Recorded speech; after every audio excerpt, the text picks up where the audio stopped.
मैंने कहा कि अध्यक्षीय व्यवस्था सर माथे पर है, लेकिन मेरा प्रशासनिक प्रश्न था कि जब ये न्यायालय में था तो इसको तोड़ने के आदेश क्यों दिए गए, और तोड़ने के आदेश ठीक थे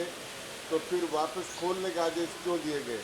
और इसके लिए कमेटी क्यों बनाई गई और निर्णय क्यों किया गया। और इसमें मैंने कहा कि इसके पीछे षड्यंत्र की वो आती है कि किसी के पास राज हो और किसी को दबाकर वो कुछ भी कर सकता है, इसलिए मैंने प्रशासनिक कार्रवाई पर प्रश्न पूछा।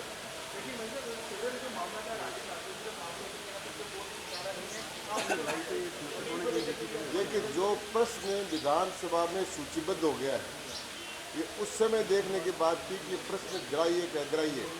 जब प्रश्न को ग्राह्य करके सूचीबद्ध कर दिया गया है तो इस विधानसभा में से बहुत से मामलों की चर्चा हुई है कि जो न्यायालयों में लंबित थे, फिर अध्यक्ष केवल इतना ही कहकर उसको टाल देते थे कि न्यायालय के निर्णय को प्रभावित न करें,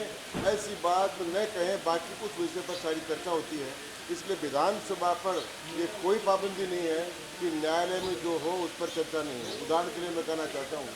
कि जैसे विधि आयोग बना तो उसके खिलाफ पिटीशन सुप्रीम कोर्ट में थी,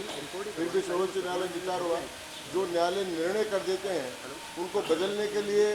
विचार होता है, इसलिए कोई भी ऐसा निर्णय नहीं है कि जो न्यायालय में और उस पर विचार नहीं किया जा सके। इसी सीलिंग के मामलों में इस सदन में 50 बार चर्चाएं हो चुकी है जो न्यायालयों में विचाराधीन है, इसलिए ये कहना भी उचित नहीं है कि जो मामला न्यायालय में हो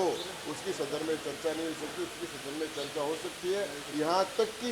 लोकायुक्त की चर्चा भी राजस्थान की विधानसभा में हुई है।